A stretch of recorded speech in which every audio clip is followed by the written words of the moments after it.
काला साया।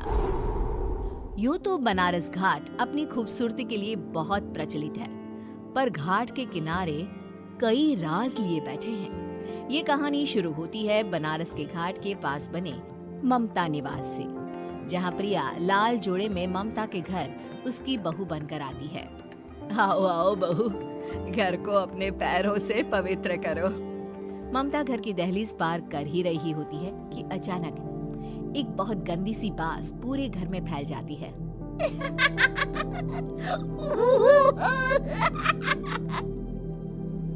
ये बदबू और ये आवाजें, ये कौन हंस रहा है माँ? अब ये पड़ोसी ना हमारे थोड़े अलग से है। कहाँ हम शाकाहारी और ये मांस मच्छी खाने वाले। छोड़, तू ध्यान मत दे और गृह प्रवेश कर। और हाँ बहू, अपनी सास की एक बात हमेशा याद रखना, इन पड़ोसियों से तो कभी बात नहीं करेगी। अच्छे लोग नहीं है ये। अपनी सास की ये बात मानेगी ना बेटा? हाँ माँ, जो आपकी मर्जी, मैं उनसे बात नहीं करूंगी। अगले दिन प्रिया अपनी पहली रसोई बनाने रसोई घर में जाती है। ये छोटी बात तो नाक में जा रही है। एक काम करती हूँ, खिड़की खोल देती हूँ। प्रिया खिड़की खोलने जाती है। इतने जाले, लगता है इस खिड़की को कभी खोला ही नहीं गया। पर ऐसा क्यों? ओह, नॉन वेज की स्मेल आती होगी ना। 2 मिनट के लिए खोल लेती हूँ, फिर बंद कर दूंगी। प्रिया खिड़की खोलती है। खिड़की खोलते ही उसकी नजर सामने वाले घर की खिड़की पर पड़ती है, जहाँ एक लड़की खड़ी होती है, हाथों में मेहंदी, लाल रंग की साड़ी, बिल्कुल सजी धजी, मानो प्रिया की तरह ही वो भी नई नवेली बहू हो। वो प्रिया को देखकर मुस्कुराती है। हे भगवान, माँ ने तो इनसे बात करने को मना किया था। प्रिया फौरन ही खिड़की बंद कर देती है और तवे पर चढ़े रोटी की ओर देखने लगती है, पर वहाँ रोटी न होकर मछली पड़ी होती है। ये क्या? पहली ही रसोई में इतनी बड़ी गलती। हे भगवान, अब मैं क्या करूं? प्रिया बहुत डर जाती है और फौरन रसोई की सफाई करने और फिर सभी के लिए खाना बनाने लग जाती है। जब वो सबको खाना परोसती है, सब तो ठीक है, मैं बेकार में चिंता कर रही थी। हे भगवान, ऐसे ही बस अपनी कृपा बनाए रखना। रात के वक्त जब सब सो रहे होते हैं, तब प्रिया को पायल की आवाज सुनाई देती है, जिससे उसकी आंख खुल जाती है। ये पायल की आवाज कहाँ से आ रही है? प्रिया उठकर उस आवाज के पीछे छत की सीढ़ियों तक जाती है। तभी उसे बच्चे के रोने की आवाज आती है।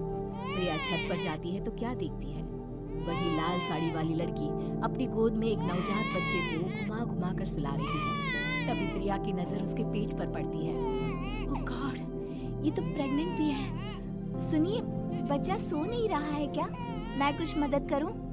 नहीं नहीं, आपके घर वालों को अच्छा नहीं लगेगा, मैं संभाल लूंगी। स्नेहा की गोद से बच्चा हाथ मारकर प्रिया की गोद में आने को छटपटाने लगता है। दोनों घर अगल बगल में बने होने के कारण प्रिया उस बच्चे को गोद में ले लेती है। प्रिया के पास आते ही वो सो जाता है। बच्चे का वो स्पर्श रात भर प्रिया भूल नहीं पाती और अगली सुबह वो छत पर कपड़े सुखा रही होती है। तभी उसे एक औरत इशारा करके बुलाती है। स्नेहा कह रही थी बाबू तुम्हारी गोद में आते ही सो गया। मैं गौरी, स्नेहा की माँ हूँ। बहू, घर आना, बाबू को खिला भी लेना। शाम को जब घर पर कोई नहीं रहता, बच्चे से मिलने के लिए प्रिया छिपकर अपनी पड़ोसन के घर चली जाती है और कुछ देर बच्चे को खिलाकर वापस लौट आती है। इसके कुछ दिन बाद ही प्रिया को पता चलता है कि वो माँ बनने वाली है। ममता की खुशी का ठिकाना नहीं रहता।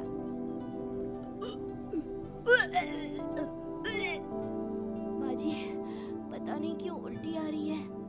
प्रिया भागती हुई वॉशरूम में जाती है तो हरे और लाल रंग की उल्टी करती है। उस उल्टी में से कीड़े निकलते हैं। ये क्या? खून और ये कीड़े! माँ, माँ! प्रिया की आवाज सुनकर ममता दौड़ कर आती है, पर बेसिन में कुछ नहीं होता। प्रिया हक्की बक्की रह जाती है। ये सब क्या हो रहा है? प्रिया घबरा जाती है और अपने कमरे में जाकर सो जाती है। डर के कारण वो इतनी थक जाती है कि उसकी आंख लग जाती है। तब उसे ऐसा लगता है उसके पेट पर मानो कोई बैठा हुआ हो। कौन हो?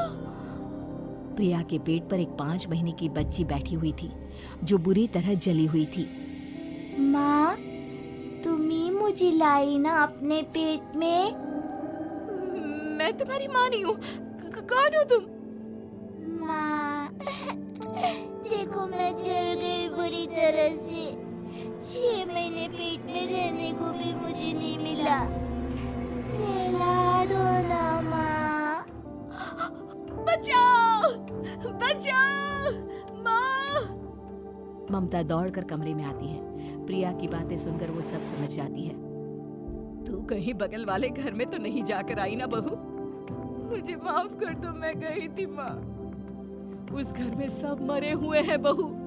कई साल पहले स्नेहा उस घर में बहू बनकर आई थी। कुछ ही दिन में वो एक बच्चे को जन्म देने वाली थी। पूरा घर बच्चे के आने की खुशी में खोया था कि एक दिन अचानक उस घर में आग लग गई। सब बुरी तरह जलकर मर गए। गौरी आज भी दादी बनने का इंतजार कर रही है और इसीलिए स्नेहा ने अपना अजन्मा बच्चा तुम्हारी कोख में डाल दिया। ममता ये कह रही होती है कि पीछे से उसके पैरों को एक बच्चा पकड़ लेता है।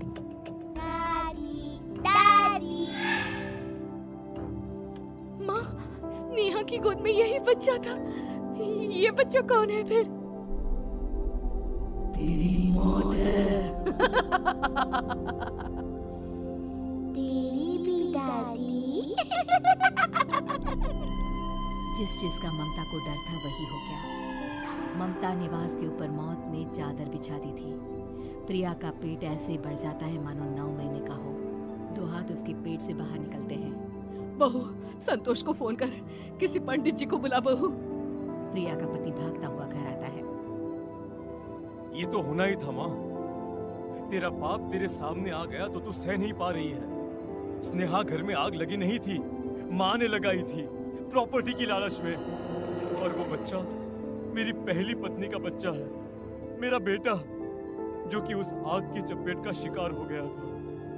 मैंने तुमसे ये सब माँ के कहने पर छुपाया था। मुझे माफ कर दो प्रिया। तुम अगर चाहो तो यहाँ से जा सकती हो। मैं तुम्हें किसी भी बंधन में रखना नहीं चाहता। मेरी शादी हुई है आपसे, मैं आपको छोड़ नहीं सकती। पर उससे पहले हमें स्नेहा, उसकी माँ और बच्चे की आत्मा की शांति करवानी होगी। संतोष और ममता गौरी के घर जाते हैं। अंदर सब कुछ जला हुआ होता है। जमीन पर जली हुई लाशें बिखरी हुई थी। ममता रो रो कर अपनी करने की माफी गौरी से मांगती है। प्रिया स्नेहा के घर वालों का अंतिम संस्कार करवा देती है और ममता निवास फिर से आत्माओं के साए से मुक्त हो जाता है।